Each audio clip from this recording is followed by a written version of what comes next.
Everyone, how are you doing? Just changing the camera with me there ahead of time. Sorry. So I'm back. It's nice to be back. Thank you guys so much for doing the show this week. I really appreciate it. First time I've taken, and I can attest to this, like a really actual real vacation in a long time, where I was with my family and had a great time. And my daughter won the gold medal out there, and it was a blast. Just so much fun. Nice. Yeah, it was so much, and we had a great time. It just seeing the city of St. Louis, which is a great. I mean, honestly, I've never really spent that much time in St. Louis. And wouldn't have said it was naturally my first choice of where to vacation for the summer, but it was it's not like it's not on a high level of vacation list probably, but I was really impressed with it in general. It was really really good. The St. Louis Zoo is beyond compare. I mean, honestly, it's really really really good. And just comparative to the San Diego Zoo, which I've been to a couple times, which is just an awesome zoo, but I thought St. Louis was every bit as good as that zoo. Really? Yeah, honestly. I've never been to St. Louis Zoo, but I have been to the San Diego Zoo. Yeah, and San Diego Zoo is amazing, as you know. And SeaWorld in San Diego is also amazing, and SeaWorlds in general are they're like zoos with money. SeaWorlds are. I always said that they're zoos, that have a budget. So I've been impressed. I got to pet the penguins the one time at the SeaWorld in San Diego. Oh yeah, no, the penguins in this zoo. Look how much sun I got. Man, I got burned too. Look at that. Jeez. Sorry, I'm wearing my Philadelphia Stars shirt today. Woohoo! Woohoo! Where's Jim Mora? I know. You don't look too burnt. No, I feel pretty burnt. Yeah. Well, except for this, whatever that is. This is this thing? No, it's just my nose. Yeah. Okay. Thanks for pointing it out, though. All right, you're welcome. Appreciate that. I am proud to be perennially pasty white. I will talk like this today. Yeah. No, so St. Louis is funny. The thing about St. Louis is that we learned a lot of different things about St. Louis. But the funny thing is the food there. Like you always wonder what towns or what different places are, what foods they go for, and what their foods are famous for. Like obviously Philly has its cheesesteaks and all that. St. Louis has a couple things, and one of them is like the fried ravioli, which is which is very good. That's like basically it's just St. Louis, really? Yeah, a ravioli. Just someone accidentally dropped it into a fryer one time. And then this other kind of pizza that's like basically like matzah type pizza without it's like with almost no yeast, which is one time they forgot to put the yeast in the pasta, and that happened this way. And then this other thing that is created the same way where they forgot to made a holiday about it. Never mind. Right. So apparently it seems like all the St. Louis foods, which are very rich and yum, and then this crazy kind of ice cream custard, which is really good too, which is really thick. You can turn it upside down in your ice cream cone and it won't go anywhere. That kind of thing.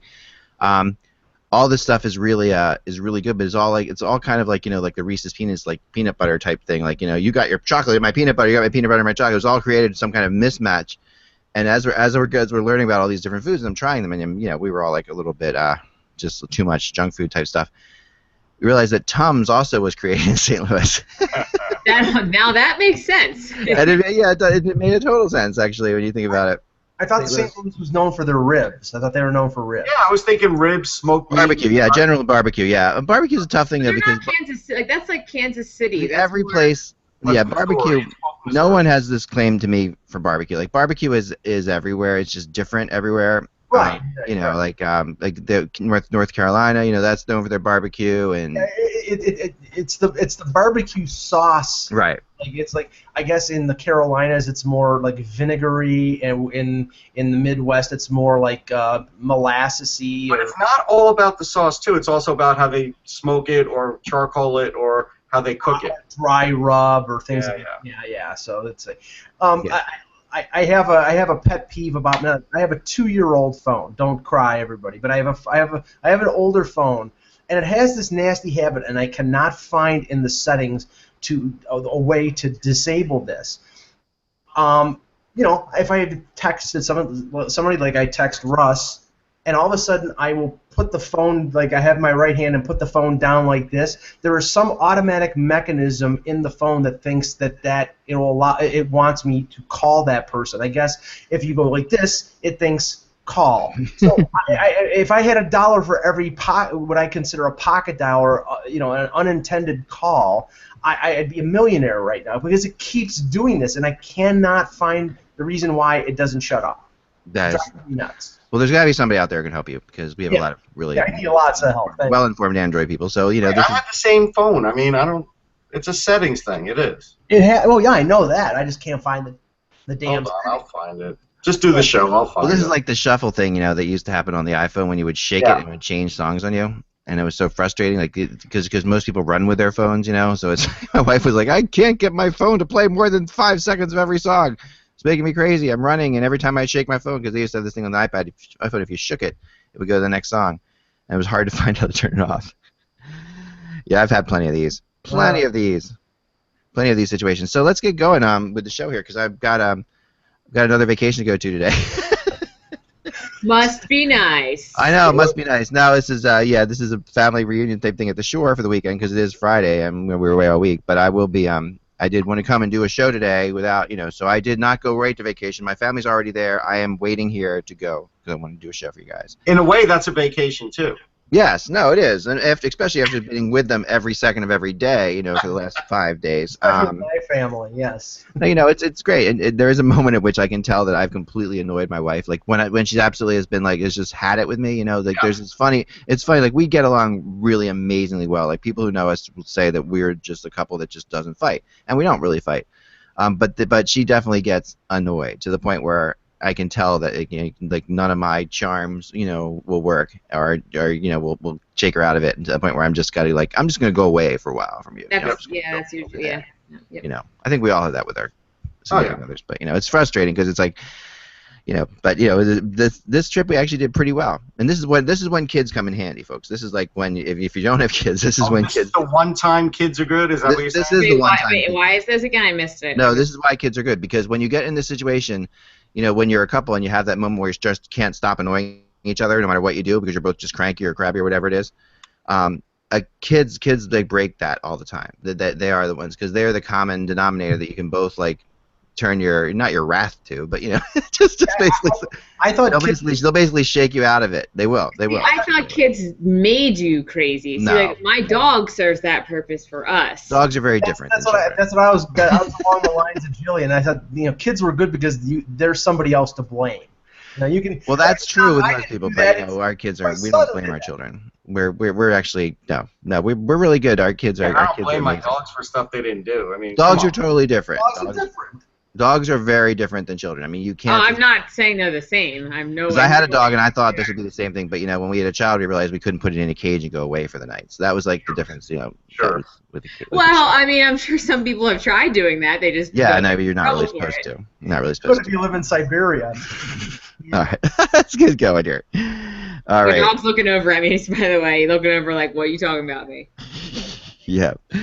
Oh man, check out my Puffins Gone Wild YouTube video too. I put it on the channel here. It's just crazy. That was from the zoo, and it's absolutely bonkers.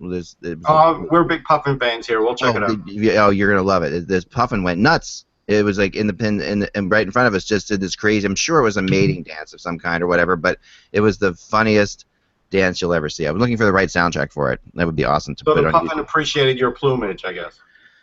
Yeah, I guess I have that effect on Puffins. I guess just that kind of guy. All right, let me bring up my notes and start the show here. The bell. All right, been a while.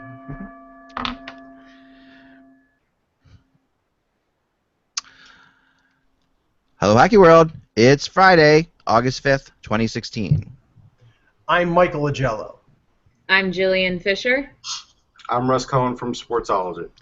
And I am Eklund, and you're watching the HockeyBuzzCast on HockeyBuzz.com. This is the podcast that comes to you every Monday through Friday at this time to fill you in on the comings and goings in the hockey world. And I'm happy to be back from St. Louis, and thank you guys for filling in so admirably while I was away. It was a lot of fun. A couple times I tuned into the show as we were eating lunch. I'm like, I just wonder what those guys are doing now. So it looks like you guys are having a good time. So I appreciate that very, very, very much. Lots of top 5 and bottom 5 lists. Yes, you did a list week. I heard. That's good. That's always good. So let's get back to some rumors, shall we? Because that's kind of what we do here once in a while. I was in St. Louis, which is, while I was there, I figured I should actually do a little bit of work, and I met up with a couple people from the Blues and a couple different folks I know out there, and they just to sort of find out what the hell was going on with Shattenkirk. Really, where is this at? And except he's probably in Connecticut now. But anyway. Oh no, he is in Connecticut now. He's not there, but the Blues faithful are still there. Yep. And by the way, Blueberry Hill, awesome bar. I love that bar. That's a great bar. So anyway, the Blues, and then we met there a couple times, and it was really interesting to hear how Shattenkirk's being treated. Like, basically, the feeling was that he was definitely going to be moved, and then, of course, when nothing got moved for a while, we were all sort of, okay, the Blues were starting to accept the fact that maybe they were going to have to deal with him and live with this issue. But here's the thing, as the summers, it was kind of like the girlfriend that you're trying to get a date with, Are you all right? What's going on over there? Why is nothing. I was just imitating Jillian with the phone. Yeah, I think. Sorry, I'm not Snapchatting you guys. It's not happening right now. Right, I was curious. Yeah, I've learned by now. Don't put a rainbow or like a mohawk on me or So here's this. So with Shattenkirk, the thing is like this. They, the second they decided that they weren't going to trade him, the second you decide you're going to stay with this girl, other boys suddenly want her, and that's what happened here because now, the second they decided they weren't going to do anything else, they started getting more and more calls, and this has shifted focus basically from the Blues trying to move him to other teams trying to get him, and that's really what's going on right now, and that has brought out some kind of sleeper teams to a degree, not crazy sleeper teams, but at this point, you're scaring me, Jillian. You're just scaring me. I'm having so much fun. You're having too much fun there, and it just frightens me. Anyway, if you're only listening to this show, you really should see the look on that girl's face right now. The spawn of Satan. Yeah. I'm having way too much fun. I'm sorry. I'll stop. Let me do one more and I'll stop. No, this is what we do when we talk rumors. Jillian just gets into Snapchatting. It's like the cue for her to Snapchat. So anyway, we all know Boston and Montreal were involved in this, and that those are two teams that have been going. Boston mainly has been really the kind of like the odds-on favorite from the beginning, and one of those things you kind of think will happen. But now New Jersey has really jumped into it, apparently, since making the move to trade Larson, which makes sense. And New Jersey has like around $13 million of cap space. They've got space to do stuff with at this point, and they have the need for short defense. Yes. And they have the need for a Shattenkirk, which is not, rare. The Rangers have been also involved in this for sure, and although we don't know how the hell they would do it, and that's unless it's Shattenkirk for Nash, they can't do it. Right, unless it's Shattenkirk for Nash. And one source I did talk to said that teams are absolutely, as we would suspect, wanting to talk to Shattenkirk's agent and find out if they can extend it before they make these long deals. And the only team that I found out that actually did that was the Rangers. Now, whether or not there's other teams that did that or not, I'm sure there have been, but it's very typical that we don't hear about those kind of things. But the one source did tell me that he had heard the Rangers did. So, there's that. I think the Rangers are involved. I don't think they're the head of it, but I do think I have heard that over the last week, Montreal and New Jersey stepped up with some more deals. And the one that was most curious to me was the Montreal one, where a source told me that Armstrong had said that there was one piece that he really wanted out of Montreal, and Montreal was refusing to put that piece on the table until this week. And whether or not that, and it was on the table now. It would require more than Shattenkirk to come back to Montreal. It was but I don't know what that piece is. These are always the fun things about my job. But we could all speculate on what that piece is, of course. But I don't know what it is. I don't think it would be somebody like a Galchenyuk, because I think he's integral to Montreal's of scoring up front. It probably, and Russ, I'd be interested to see what you think of this. I bet you anything it would be someone like Noah Juleson, because they'd want to get a young defenseman back. But he might make the Canadians this year with the state of their. Yeah, I think he's got an outside chance to make the Canadians. I think what they're probably looking at is maybe like Michael McCarron. Yeah, but I don't think Montreal would hesitate to give up Michael McCarron. We don't know that. See, that's why we don't know that. I mean, again, they've been holding on to him with a death grip because he's one of those really big guys. Right. Pretty sure he's a centerman, right? Yeah. And so, there are very few of them, and so I think they've been holding on to him with a death grip. And even though he hasn't progressed to where we think he should be, he's still a young player. And so I kind of wonder if a guy like Hitchcock would really like a player like that. He might. Yeah. I mean, I'm just looking at the St. Louis situation. I mean, right now, you've got Parayko under control on his entry-level deal for 2 more years. You've got Peter Angelo and you've got Bouwmeester locked up long-term. You've re-signed Carl Gunnarsson for, I think it was 2 more years, or at least I think it may have been more than that. So you've got some stability there if you do trade Shattenkirk. But the thing is, I don't know if a guy like Lindbaum is considered, I know they have who was it? Was it Schmaltz? I mean, they have Jordan Schmaltz, yeah. Jordan Schmaltz as a guy in the chain, but I mean, a guy like a Nathan Beaulieu or a Juleson would at least fill a spot, that's vacated by Shattenkirk, and in case they need depth, they have somebody there. That's why I would think it would be somebody on the blue line. I do like the wait, that doesn't make sense because they have Schmaltz. He is the guy they probably could put in there, and that's why they could get a forward in my mind. Yeah, I mean, I think if you give up Shattenkirk, you need somebody to replace him, and not to replace him in St. Louis, but somebody. Maybe Schmaltz comes up, maybe they think he's ready, but then you need somebody like Juleson who would take over for where Schmaltz is. I mean, I think you need 7, 8, 9 defensemen in your organization that are NHL ready or at least capable of being NHL ready. And if they move Shattenkirk, and they may lose him for nothing anyway if they don't trade him, I think you need to get a defenseman who's at least workable in the deal. So that's why I would think. I don't know if they have other players. I don't know if they have to get a defenseman back.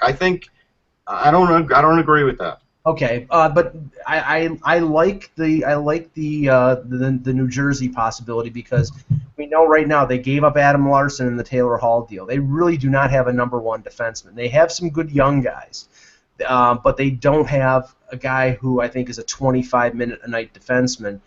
And Shattenkirk would be that, and he would provide more offense than Larson ever did. So that makes a lot of sense. It's just a question of what New Jersey would be prepared to give up. Does that mean giving up an Adam Henrique? Does it mean giving up Travis Zajac? I mean, what would they give up? They're not going to give up Pavel Zacha for.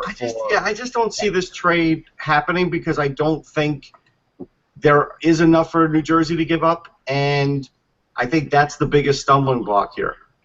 It depends what St. Louis is looking for, and I don't think they are necessarily looking for help now. Like I get the impression this is more prospect D that they're looking at, because they do feel pretty comfortable with where they are right now defensively. Well, if it's prospects, they can get defensive prospects in New Jersey. They've got them. I think that's really what I've gotten because remember the reason they're getting rid of Shattenkirk or trying to move him is not because they don't think he's a good player. They just need the money, so they need the cap space. So they're trying to figure out the cap space issue there, and they don't think they can afford him, so they want to go with younger, non-money making people at this point that will help them out a little bit. But I think this could happen. I think that this is the next big thing to happen in the NHL trade market. And talking to him, I said, are we talking about September, October, or are we talking about next week? And he said more like the next 2 weeks or so. So that's where he thought. So we'll be following it for sure. And I think that this does play in very much into Cam Fowler and very much into Chris Russell as well. Right. And Chris Russell, who I think could end up somewhere very quickly. Joe? Well, and that was the report earlier in the week from Drager that Russell was waiting for a few teams to clear cap space I did to not be able see to that. sign. But the thing is, there is no mechanism other than trades to clear cap space now. The buyout window from arbitration is gone. Right. So. And we talked about it earlier in the week, Ak, and we were saying, okay, this sounds like agent speak more than anything because.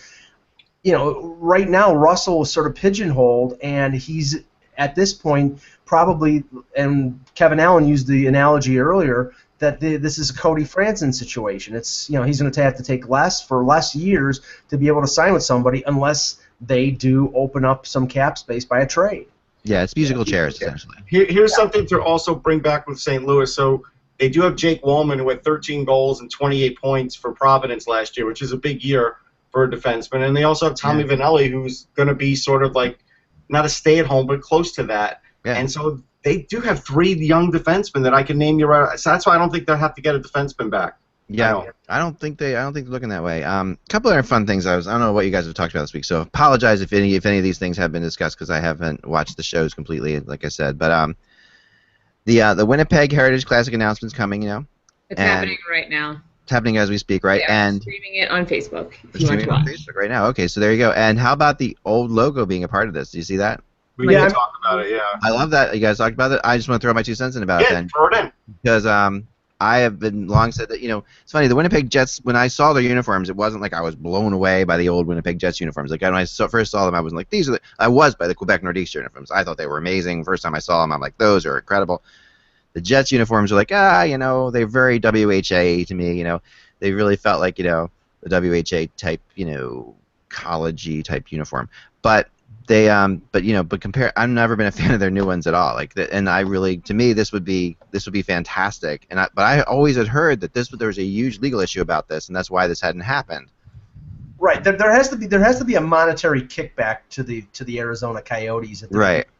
I mean, that's the only thing I can think of. I mean, by the way, if you look at the old Winnipeg Jet jerseys, the original ones, they're basically rejected Toronto Maple Leaf jerseys. They had. Are we really going with that again? Everything's coming from them. It was a blue jersey with a white shoulder board. It was the same damn thing. It just had a different emblem, and I think it had red trim, but it was the same damn jersey. Well, there's not. Yeah, but there's not they're not the first blue-white team out there. Come on now, that's like a little bit crazy. Yeah, and they rejected the Leafs' winning ways too, right? Okay. Yeah. No, that's really good. Yeah, I'm just thrilled that that this is probably going to happen, because I'm sure it's going to happen. Being this, and it's funny because the NHL has been selling the Jets logo all along. Like you can buy hats and things like that with the Jets logo, but that's because. So it makes me wonder who really does own this logo. I know the way the NHL works. I think the NHL has more of a The NHL may own it. Doesn't the NHL at this point own the Hartford Whalers logo? Yeah, and I think they do. They can buy it, and even logos the NHL doesn't own completely. I think they own partially, or at least have the rights to do with whatever they want to with it. So. Well, I heard someone, a Toronto radio personality who I know, say on air a day or so ago, he was in New York City at the NHL store, and he bought the new Maple Leaf, the new emblem that just got changed over.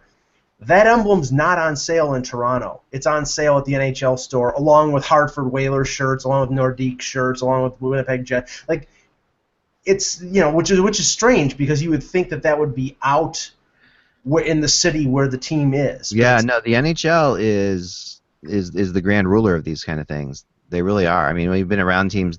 Teams are very careful about what they do with their logo because of the NHL more than anything else. That they are told they can only do certain things. They can only put them on. So they can only sell. They're not. Maple Leafs aren't going to be able to sell it until the Have you guys seen the Jets jersey yet?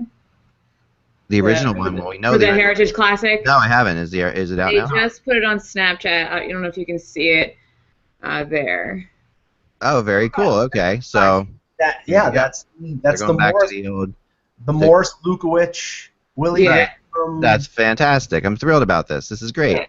And they wrote under it classic with a thumb, like an OK. Nice. All right. So someone actually gets cool. Someone in Phoenix said, "Fine." That's my opinion. I mean, they probably got paid for it, but I think at the end of the day, if you own the trademark, you're getting paid for it. Right, and that makes sense because someone designed this thing, and it's a copyrighted thing like anything else. But I'm thrilled about this because Heritage Classic jerseys always make it back into regular as third jerseys and stuff like that too in other situations. I think Dan was the only one that was against it, but he couldn't really? come up with he couldn't come up with an alternative because there is no alternative. Like there's nothing else they could do other than create something new that looked old.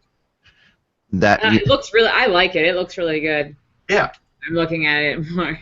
It looks very 80s to me, and that's a cool thing. I love the throwbacks that they do though for those games. I really do. Most of them I've liked. It's strange, I got this jersey, this shirt recently, so you can see this is a Philadelphia Stars shirt.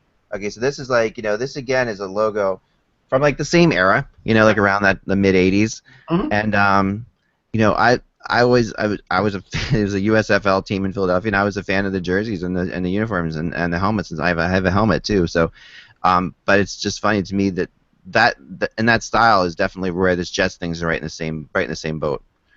But I remember watching them play in the Spectrum back in the day, and I just was never blown away by it. But now I'm thrilled to see it back. It's funny. It's funny how these things work. It's just well, that's what they wanted. They wanted to sort of hit you like that. Yeah, you get some time away from it, I guess, and then the nostalgic part of all of us. By the way, that's the only warm feeling you'll get because if you go to that game, you would off. I'm thrilled that they're involved in one of these games. I really am. I'm thrilled for the other people that are going. We remember that Montreal Edmonton game, the first one, where it was so damn cold that they thought the ice was going to be too brittle and it would crack. Well, it was, and then people had beer frozen to their mustache, schnapps was frozen to their mustache. It was the coldest I ever was in my life, and it was only late November there. Right. Well, this is an alumni game you might want to go to because Gretzky is going to be the captain of this team. Messier, Anderson, Coffey are all going to be on this team. I've seen that team before. You've seen this team. I've seen him play, but I still think there's something to that. To seeing this group of players together, and following. Maybe you might have some fun following them to a bar afterwards. But there's definitely this is the group that knew how to party, and knew how to win. There'll be a long line at that bar. Yeah, they knew how to party and knew how to win. So their full roster is listed online now too. They have the full roster up. So. Oh, that's awesome. So yeah, who were some of the players on the Winnipeg? Steen, Eagles, Ford, King, Mantha, Mullen, Solani, Smale. I don't know Smale actually. I'm glad Timu's coming to town. Doug Smale. Okay. I was like, I don't know that one. I clicked out of it. Hold on 1 second. It's got to be Morris Lukowich, Howard Chuck, Paul McLean. Howard Chuck's there. Yep. Dave Babb. Lukowich. Yeah. Here, I was gonna say. Who do you think of when you think of goalies for that team? Pokey Reddick. Pokey Reddick, yeah. That's a good one. Brathwaite, right? Daniel Berthiaume. Brathwaite wasn't even. Freddie? No, it was maybe. Joe Gailey. No, we're talking NHL. Oh, that's not nice. Yeah. Pokey Reddick. Oh, man. He still played for the Winnipeg Jets. We could say Lars-Erik Schuberg, but he's passed to the great beyond, unfortunately. The Great Beyond, yeah. There's a hell of an alumni game in the Great Beyond. So you're telling me that not one Atlanta Thrasher alumni is on the roster? That's not right. That's not fair. Alexei Zhitnik. There you go. No, but Kovalev's not coming over. I mean, Kovalchuk's not going to play. You had at least one or two guys from the original roster. Yeah, let's invite Jeff Odgers. I was gonna say there's the full. I don't know if you can. No, the lighting's off. You can't see How it. old's Patrick Stefan? He probably is young. Just send me the link and then the link. He's a former first pick. Right. You can't invite him. Yeah, Willie Lindstrom definitely would be part of that. What's really crazy is how unremarkable both times the NHL went to Atlanta is. Like it's just when you think it. And it's a shame because it's a pretty big city. Stefan's 35. I would invite him to the game. Yeah, he can still play probably. Yeah. How about Dave Christian could be on that team? Right. He was a Winnipeg Jet. He was a Winnipeg Jet. No, he was for sure. No, there were a lot of. Dave Ellett, Eddie Olczyk, Bobby Hull, Mark Osborne. Yeah. So yeah. No, I guess Bobby Hull's not doing it. Do you want me to look? I'm sorry. I was trying to get the link for you. Don't worry about it. That's all right. That's good. I think I really this is actually a heritage festival. All right, I get what they're doing, but I still would have some WHA guys too. I would. So Anders Hedberg and Ulf Nilsson. I would. It is weird because there is definitely a sense that the Winnipeg Jets, in history, I think for Jets fans that this is the same thing, but even though it's not, right? Even though they went to... It's like a parallel universe for them, but it's still still a parallel universe. It is like a Star Trek-y parallel universe. I agree that there's two actual franchises. I wonder if Keith Kachuk's going to play. Yeah. Yeah, I wonder if Shane Doan's going to go. Well, he could. I think he would dominate that game. No, Danny Briere was drafted. Danny Briere was drafted by the Winnipeg Jets. People don't think about that. I just think if they had a good mix, it would be interesting. Oh yeah, no, it would be interesting. I mean, I'm not a big fan of the guy of when a really obscure players play on alumni teams. I'm not or players who didn't Neil Little playing for the Flyers alumni. That to me was a little bit rough. But some of those guys are the best players because they are. Yeah, they are. No question about it. Okay, here you go. I'll read it quickly here. I'll give you some of the highlights. Bob Asenza is the goaltender. Bob Asenza. That's a good name. Bob Asenza, and he's the only goalie he ever won. He's the only goalie. Yeah, he's the only goalie listed, so he's going to have a lot of work. Defense. The only one I've never heard of is Mike Ford, so he must be a WHA guy. But Dave Babich, Dave Ellett, Jim Kite, Mario Marois, Mo Mantha. So you got two guys with double M's. Teppo Numminen and Tim Waters. Okay. At forward, you have Dale Hawerchuk, Thomas Steen, Teemu Solani, former Leaf first-round pick Laurie Boschman, Mike Eagles, Chris King, Morris the Cat Lukowicz, Andrew McBain. Yeah. Andrew McBain, Brian Mullen, brother of Joey Mullen, Darren Shannon, brother of Daryl Shannon, Doug Smale, and Ron Wilson, not the Ron Wilson that we know. It's a different Ron Wilson. Yeah, Brian Mullen, he used to tell me great stories about his time in Winnipeg. It just he did not enjoy the cold weather, but he liked the people. All right, so thanks to Jillian. I'm going to go through a little bit of this for a second here too. So we actually bring the list up here so you can see a little bit better. And I'm going to talk about like who's going to win this game. All right, so we have. I mean, this is it would be very ironic for the Jets to beat the Oilers at this point because this is the team. They're younger. The Jets are younger. This is the team that could not beat the Oilers to save their lives. This is really they were really good for a while there during a period of time when Calgary and Edmonton were better than them and also really good, right? So that's what I always remember about the Jets teams. The Jets teams could fly though. I mean, when they first came into the league. Oh yeah. Who else was on their team that was really? They had some really fast players. I'm trying to remember what they were, but man, they were really working. They in Quebec. I get some of the original Nordique players and the original Jet players confused in my head. Mark Tardif, the Stastny brothers, Michel Goulet, Dale Hunter. Michel Goulet could move. Oh, he could fly. I mean, they have a chance since Steve Smith is playing for the Oilers. They've got a shot. So he can put it in his own net. Yeah, right. That's what I'm saying. Ryan Smith is interesting because he's not that old, so he could be a difference maker. Is Ron Wilson going to play in this game? This is not the same Ron Wilson. Right. Just said that. Come on. I'm sorry. I was checking. I apologize. First of all, the Ron Wilson we know and love was a defenseman, but this guy is a forward. It's a different Ron Wilson. Kenny Linsman, the Rat, is playing in this game. Remember? If nothing else, Joe Zanussi should be playing in this game. And do you know why? No. Because Joe Zanussi was the Ranger throw-in on the Park and Rattel trade. Wow, that's the information you'd only get on this show. That's pretty good. Lori WHA version. Laurie Boschman could switch, or I'm pretty sure that he played for both Winnipeg and Edmonton, so I think he could switch jerseys at the 10-minute mark of the second period. So you know what I wonder here, Jillian? Yes. As a person who really doesn't remember many of these players playing. I don't remember most of them. I mean, you've seen them, you know them. Obviously, some of them are famous, very famous. But yes, I know their names. Yes. Right, of course, but some of them. But do alumni games hold any meaning to you? Like they do? Yeah. Well, especially when you talk about like big names. When we were in Colorado or Denver for that alumni game, and I remember some of that. I don't remember a whole lot of that rivalry. I was still really young. But it's still really cool. We were in Minnesota, and I wasn't really aware of the North Stars and all. I wasn't there really for that. Yeah, right. It's still something special because they do a really good job of bringing you in, even if you're not a huge fan of that team, of that specific era. There was somebody that I met there who was younger than me who didn't have a clue who most of the players on the ice were.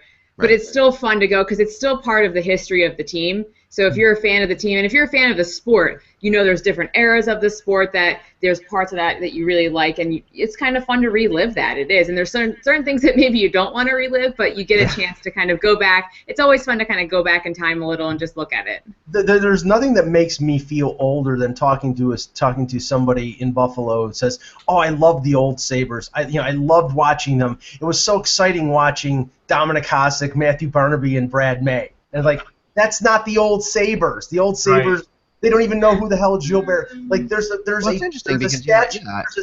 a statue of the French Connection in front of the First Niagara Center. Half the people don't know who they are. But here's the thing. I will say this. This is a pretty good roster for Winnipeg, right? And Solani will get huge cheers. Yes. But the old Winnipeg line from the WHA would get the next biggest cheers compared to anybody else on their team and compared to anybody else on the Edmonton team too. See, I like when you go an era back even more. Like this is this era, which is good. But when I see, because this will be like Jillian's era for alumni games will be like the Lindros era, right? Like that will be my era. Yes, that was when you were young. Was the big one. That was when you were starting watching hockey, and you remember it too. It's not like you have actual memories associated with it. Right. Mine would be Barber, Clark, and Leach. See, that's before me a little bit.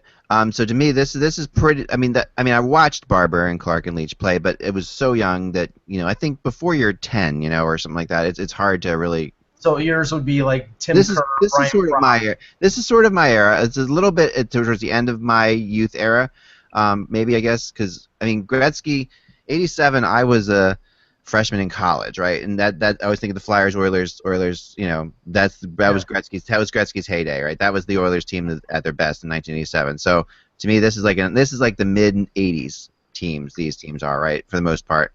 Howard, Chuck in there, stuff like that. And I do have memories, of course, of like the streak team of '79, '80. I was 12. Mm-hmm. So that's right. That's when I really got into hockey probably more than ever before. But the Pat Quinn Flyers. Yeah, but the Flyers winning a Stanley Cup with the Clark and Barber. I remember it obviously, and I think like Jillian would, because we've been inundated with it. Like even you would remember it, because you would have a feeling of it that you were there, because we've seen it so many times. The highlights of it. Even though you weren't born yet, you remember it. Right, but even and like my mom tells stories about it. Right. She'll tell me about her brothers, and like my late uncle, he'll tell me about how he like skipped out on this thing and went. Mm-hmm. So the way they tell the stories, it becomes part of your history in a weird way too. I shuddered to ask the question, Jillian, but how old is your mom? I shuddered. It's a great question. I actually can't tell you. I'm a horrible daughter. Wow. Wow, that is a no. She's good at keeping secrets, and that's a lady's prerogative. She's probably our age. She's probably my age. My parents, we don't really we don't make a big deal about birthdays. Are they 50? They're older than 50, yeah. Okay, they're older than 50. I do believe they're in their 60s, if that helps. No, okay, so so they are a generation. I'm not ashamed. I feel better about that now, because I didn't want them to be my generation. They're like a little bit older than us. That's good. You better double check that later. Yeah, now your phone will ring and she's like, right. I am not over 60. Hopefully they don't watch the show, Jillian. So, but does that mean I can retire sooner? Like, that would be her legitimate question. Right. Don't worry, Social Security will be gone when just so you guys have a general frame of reference, I was talking to somebody this past weekend, and I had to be like, wait, am I 27 or 28? I couldn't remember how old I actually was. So it's not. It's a thing in my family. We tend to be horrible with ages. It's 27. That happens. Early onset Alzheimer's. There you go. You know what I found now as I've gone through, I've been through my late 20s, my late 30s, and now my late 40s. When I found that the whole concept of I'd rather be early anything than late anything. Like, I'd rather be early 50s than late 40s. Why? I think I don't know what it is, but something about being late something makes me sad. Like, when I was being late, being 38 or 39 is way worse than being 41. Your age starts with a 4. That's a good thing. When it starts with a 5, that's a bad thing. So I've got basically like 18 months left, Mike. Is that what you're saying? Like, roughly? Yeah, I have like 9 months until I'm on the. Wow, all right, we can have a party when Mike turns 50. My life, and everything's downhill. When Mike turns 50, he's going to get a curmudgeon. Look out. This has been nothing yet. I'll be 50. What you've seen to this point is nothing. Wait till he turns 50. Going to get curmudgeon? Yeah, curmudgeon. In a couple months, I'll be 53. There's really no difference between, for me, like 43 or 53. Like, there's no difference. No, I do agree. We call it how many times you go around the sun. That's what we say. And to me, it's like it's like that's I totally agree. But there's some fun things. There's some fun things. I was looking at Reddit, Hockey Reddit, which is an amazing website you should go to, and there's always some fun stuff on there. For this time of year, you don't want to just do lists. That's another. I like lists, though. I like lists. No, I love lists too. I love lists. Can we talk about the Gretzky card? Okay, yeah, let's talk about the Gretzky card, because this is a. So for those who don't know, and we've been talking about it all morning, so it feels like we've been talking about it for a couple years now. But a Gretzky trading card. I'll bring up the picture of it. Sold for. Now, do you have one of these cards, Russ? I do not. I knew about them, and at that point... I have a friend who does. Have one of these. And at that point, I was just about in college, so I wasn't collecting as much in the college years, and so I did not get one. Yep. All right, so here's a picture of the card that was sold for your information. I'm going to bring it up here. So here we go. So this is... it's a 79 OPG. 79 OPG card. Here it is. There's a little bit of picture of it, so you can see there in a picture. And it's like it's a pretty famous. Like, people who are card collectors understand this is a Gretzky rookie card. Yep. That a friend of mine actually had 2 of these, sold one of them a while back, but still has one. It sold for $480,000, right? I thought it was like 465,000. 465,000. 465. All right, it was in the 400,000s, which is already a ridiculous amount for somebody like people like us to consider dropping on a card. So this piece of cardboard, this piece of cardboard has sold for $465,000. In this day, I don't want to discredit the person who bought it. No. Things are worth whatever someone's willing to pay, right? That's the bottom line. It doesn't matter. Right. You can say, and I know Russ is in the card. You do card stuff all the time, and you know that that's the case. If somebody really wants something, it's worth something. So if they don't want it, if no one wanted this card, it wouldn't be worth anything. So what I'd like to know, maybe somebody can look this up, because this card was graded perfect. It was graded like a perfect score, like 10 out of 10 or 100 out of 100. What a normal card that's graded, like, say, a 9 out of 10. Well, Russ would know this. How's this work, Russ? Well, here's how, basically, it depends on the company. It's a little subjective, but depending on the grading company, they'll have like 4 or 5 points that they look at. The corners are one thing, the centering's another thing, the gloss on the card's another thing, the back of it is another thing. Does it have a gum stain? Those kinds of things, that all comes into play. Those are actually all things that I grade my women on. Like when I go to date them, like their corners, the centering, their gum stain. Those are the things. If a woman has a gum stain on it, right? Like if I won't date somebody who has a gum stain on it. That's just that was when I was dating people. That's how I went. But go and continue. This is the part that gets tricky, though. Okay. Yes. The card's definitely worth that because somebody paid it. Like that's what it is. Right. And it's Wayne Gretzky, and it should be. Right. The tricky part is it's not a rare card. Like I can go on eBay and get one in 10 minutes. Right. But I can't get one in that condition in 10 minutes. So you have to care about the condition. Right. And that's the thing. And and I was telling Russ about this earlier. There's an ESPN 30 for 30 that was from a few years ago, and coincidentally it had to do with Wayne Gretzky and Bruce McNall when they bought the famous Honus Wagner card from the early 20th century that was literally perfect. I mean, it was perfect. The corners were perfect. It was crisp. The color was great. And they paid Russ. What did they pay? Did they pay like? Was it over $1 million or something? Over $1 million. I want to say it was $1.5 million, maybe. Yeah, and the whole point of this was they realized after years after, if you took that card and you matched it up to another Honus Wagner card, whoever owned it previously had taken about a 1/16 of an inch off of each side to make the corners perfect. They had cut it down.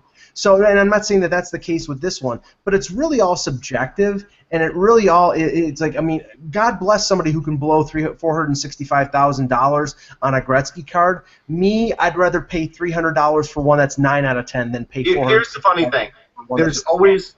There's always going to be counterfeited cards. That's just the way it is. But in that era and forward, there's a lot of identifying markers on the card that do sort of let you know that it's legit. And there's more of those in that era than there were back in the early 1900s. Right. So that's funny to me because it seems like I mean, now of course they can put things on there that are very identifiable, right? So now they can do things. They do stuff. They do hologramming. Right, they have holograms like that, but it seems like this era would be very easy to duplicate. Like I always wondered.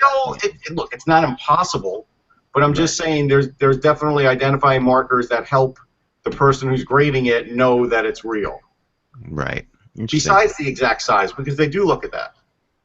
Yeah, no, it makes sense. But the exact size should be able to be. Everything feels like it should be able to be duplicated. It feels like, and I guess it happens all the time, right? So.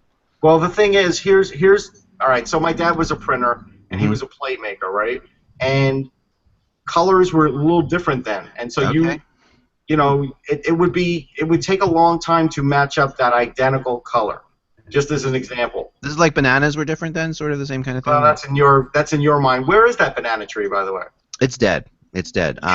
It did arrive. It got here. It lived for about a week. In the backyard, I had it on the picnic table back there. You are not in charge of mold. You are not in charge of the art.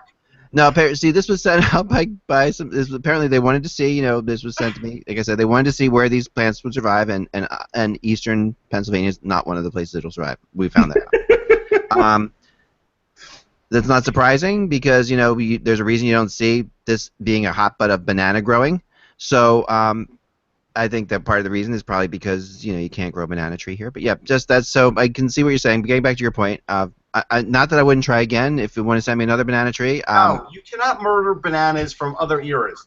You cannot do that. I thought I did everything I could have done to it. I read to it. I sang to it. I nurtured it. Second-degree banana homicide. I tried really hard.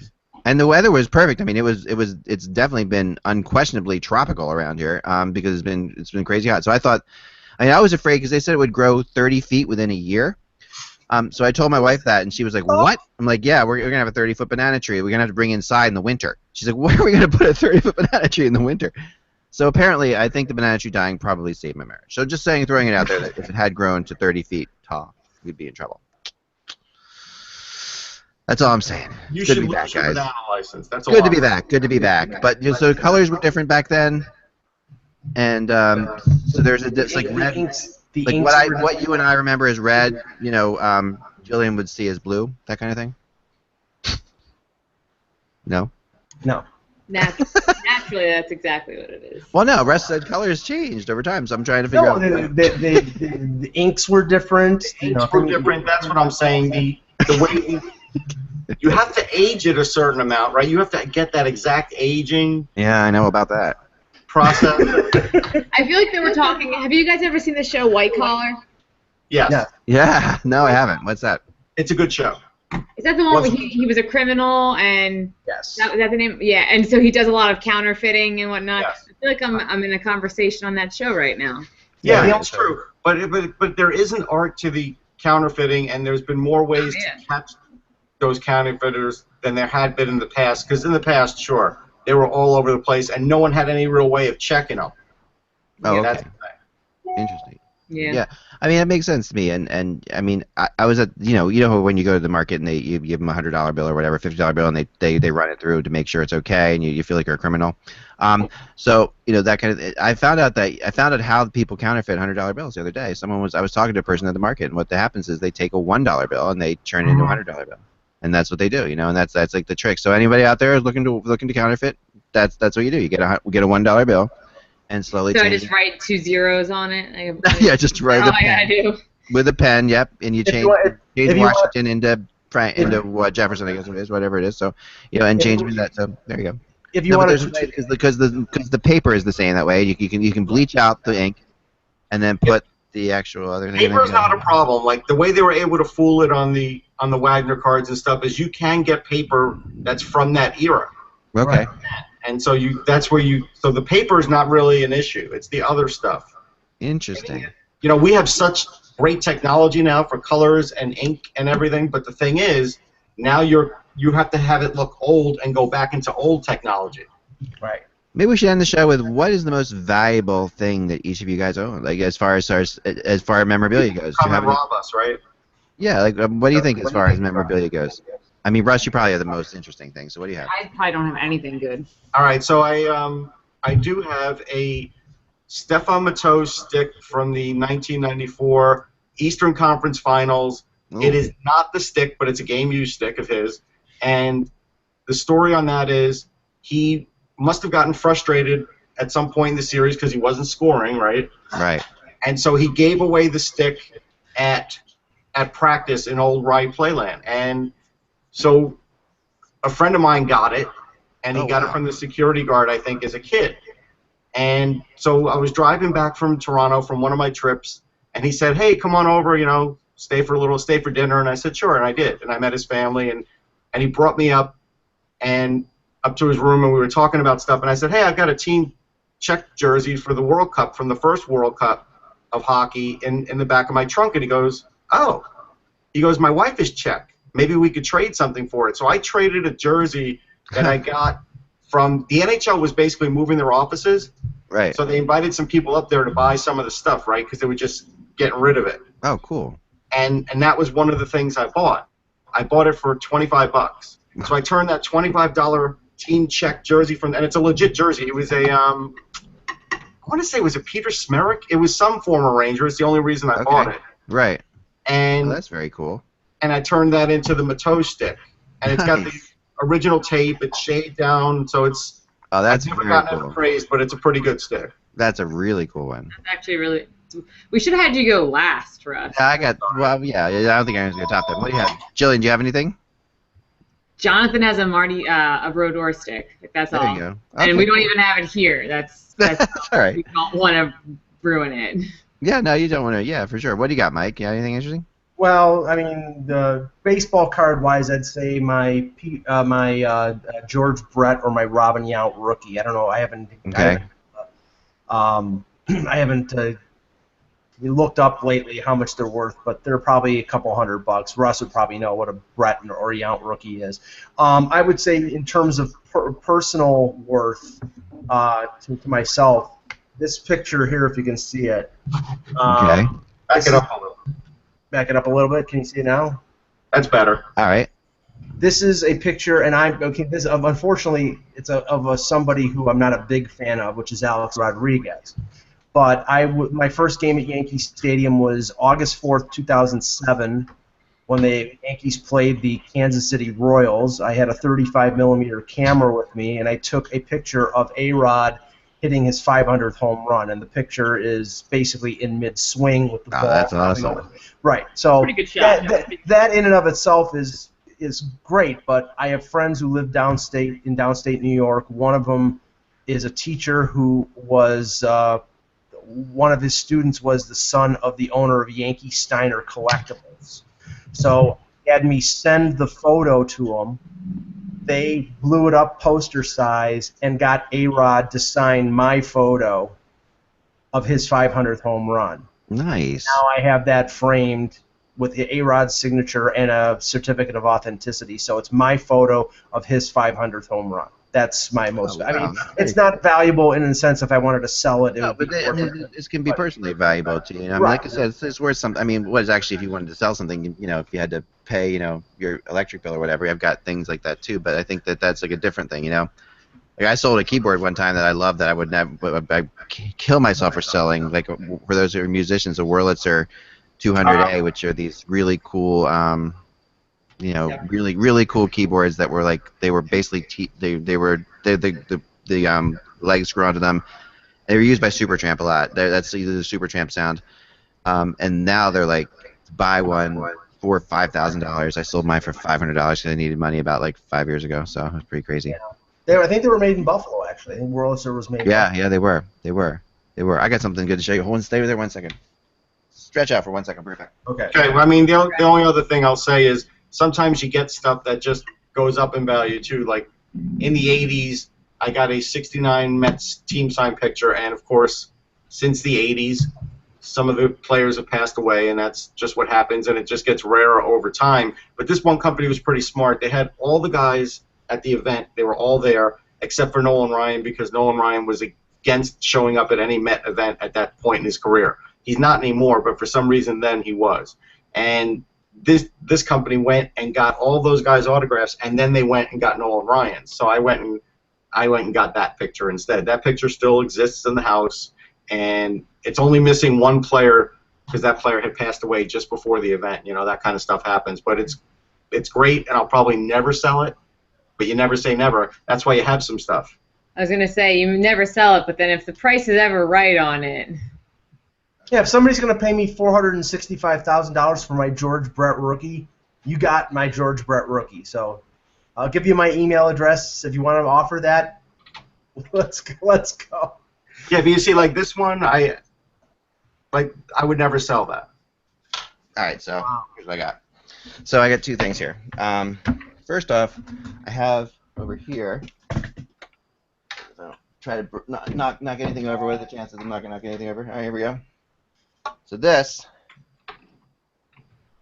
is an Eric Lindros stick signed by him. Nice. Which is very cool. I also have a Eric Lindros Toronto Maple Leafs jersey signed by him that he sent me, which was very cool. I have a Paul Correa Nashville Predators shirt that he sent me. So it's got cool things like that I got. A couple cool things like that. But is there an impact mark on that stick when Scott Stevens hit him? Right, probably. This stick is huge. One thing I would say about this stick is it's probably it's hard to tell how long this is. for perspective, remember I am 8 feet tall. Yeah. But this stick is gigantic. But yeah, this is really, Lindros was a big man, obviously. He is. And this is a heavy stick. This is the other thing. It's just an era not too long ago, but like when you think about it, this is a heavy wooden stick. I have a good story about that kind of thing. So I have a Mike Piazza signed bat, right? It's one of his bats that he never used in the game, but it's like a game model one that he switched bat companies, so they had these bats, right? Yeah. And it's very top heavy. You've seen Mike Piazza; he's a big guy, right? Mm-hmm. And I showed it to my wife, and it went like that. It was so top heavy, it hit the ground. It was because she wasn't expecting it to be that heavy. Whoops. That's pretty crazy. It was the carpet, so it's okay. But you get the idea. You don't expect that. And so, like, for something, that's why I'm always amazed when I see these guys shooting wrist shots from other sides of the rink. I'm like, people don't realize how much power that takes. Yeah. Oh yeah, no. But the flex on those sticks now. I mean, it's whipping. It is, but still, I mean. Yeah. Yeah, but if I was to go down there on the other side of the ice and try to even hit it, it would stop very, very early. Yes. So this stick, okay, is signed by the whole Flyers team, and this was won by my mom and I when I was a kid from the Flyers program, like at a game. Yeah. When we used to have, like, you know, if you have number such and such, you win an autographed Flyer stick. Well, we won one. So that's a Victoriaville stick? Yeah, Victoriaville stick. Yeah. They don't even make those anymore. And it's signed by some really interesting people, like when you go through it, who now have sort of. So this is that would be Kerry Huffman. That would be Ron Hextall right there. Yeah. That's Lindsey Carson. Oh. Yeah. Magnus Rupe. How about that one? There you go, Mr. Rupe. Moving on. It's J.J. Daigneault. So these are a lot of he's like a coach now. Daigneault, yes. Not quite sure who that is. Might be Rick Tocchet, one of those. Yeah, that one there in the middle. Perfect. This one's Rick Tocchet? That's Tocchet. Yeah, that one's Tocchet. Yeah. This is Pelle Eklund right here. Yep. That might be Okas and Asala right there. They all have the same signature. There's always some guy who's. It was funny, yeah. I know they all wear the same, so it's kind of interesting. So this was really neat, and I'm trying to think who was. I don't know who number 13 was. I don't remember. The Flyers didn't have any 13s. Yeah. But Mark Trees LaForest. Yep, yeah, right. Mark LaForest, very good. Very good. So this is, and then it has like, and I got it signed by somebody else at the end here, and I signed the actual. Oh, it's Peter Zezel signed this. This is Peter Zezel on the blade, there, because he wasn't, for some reason he was on that team but didn't sign the stick, so I found him later and I got him to sign it. But now the interesting thing about a hockey stick, I'll say this: when you get a baseball signed, if you're at an event, you always want to save the sweet spot for whoever you feel is your favorite player or the best player, right? And what's become like a bone of contention with collectors over the years is you'll be at these events and maybe the autographs are free and you paid to get in, and guys will just start signing them, and every player thinks that they should be on the sweet spot, right? Because that's interesting. That's funny. But you don't want them on there, and so I've seen like these little tug of wars where the guy's like, no, don't sign it there. I'm saving it. That's so awkward. I don't like that. That's so uncomfortable. You're putting your hand over the blade so they can't sign on it. But on a hockey stick, I don't think that spot exists unless it is the blade. It is the blade, baby. But here's Dave Poulin on here. It's interesting. Oh, yeah. It's Dave Poulin, and then there's another one. And I talk about like a lot of executives in the NHL. This would be Murray Craven right there, who is now with the Vegas team. Yep. And then there was and Brian Propp's down here, and Craig Berube, another former coach right there, Craig Berube. So it's pretty cool. I mean, it was an era before the Flyers had Lindros. It was not their best era probably. It was like right in the middle there somewhere. Yeah. But it was kind of cool. So what I remember about that was just the craziness of being a fan and being there with my mom, and how my mom just lost her mind about this. Like this was like she couldn't believe that we won, because we went to games every game for several years in a row, and would always get a program every game. It'd always like, was that our number? No, that kind of thing. So actually winning that was like the only thing I've ever really won. I've won two things in my life that were noteworthy. The first one was when I was a kid. There was a contest at Carvel, and so I put in my name for baseball tickets, and I won tickets to the original Yankee Stadium. And my cousin took me to that game, and it was the Yankees against the A's when the A's were multiple World Series winners. and I got to see like back-to-back homers from some of the great A's players. Of course, some of them turned out to be Yankees later, like Reggie Jackson. So that was nice. And then in 2000, you know how you have those things where you charge stuff at the stadium and they put you in a contest you don't expect to win anything? And so I did win like a special World Series bat from the 2000 World Series. It's just too bad my team lost. It was too bad. I thought you weren't going to say that you won Fudgy the Whale from Carvel. Come on, remember the Fudgy the Whale? Yes, and if you turn Fudgy the Whale that way, it's Cookie Opus. Cookie Puss. Look up Cookie Puss, and you'll see it's the same shape as Fudgy the Whale, just turned. You got to feel bad for the woman who, when you search Fudgy the Whale, comes up. You know, like I don't know it's who Lindsay this is, Lohan. It's Lindsay Lohan. Lindsay Lohan comes up when you search Fudgy the Whale Carvel ice cream cake on Google. Winking at Fudgy the Whale. No, Very strange. The only thing I ever won, and this will be the last thing. The only thing I ever won at a Sabres game against the Calgary Flames. Me and a couple friends went to the game, and of course, I couldn't win the 50-50 and win thousands of dollars. I had to win the Pizza Hut giveaway, and you know, I was basically a semi-warm large pizza from Pizza Hut that gave me heartburn afterward. So nice. Thank you very much. Nice, very, very nice. I couldn't win the Mega Millions or the Powerball. I had to win a friggin' pizza. Just a lame pizza. Oh, it's funny. By the way, if you're in St. Louis, when the Cardinals win, all pizzas have price all throughout the entire city. It's really interesting. Mm-hmm. That's another thing I noticed about St. Louis. They're baseball crazy town. But anyway, remember, without the buzz, folks, it is just hockey. It was good to see you guys. We'll be back next week. Thanks for all of our Patreon supporters. We'll be back with a Patreon show next week for sure, early in the week. We appreciate you. Go to patreon.com/hockey, and you can support us. We very much appreciate that. And talk to you soon. Have a good weekend, folks.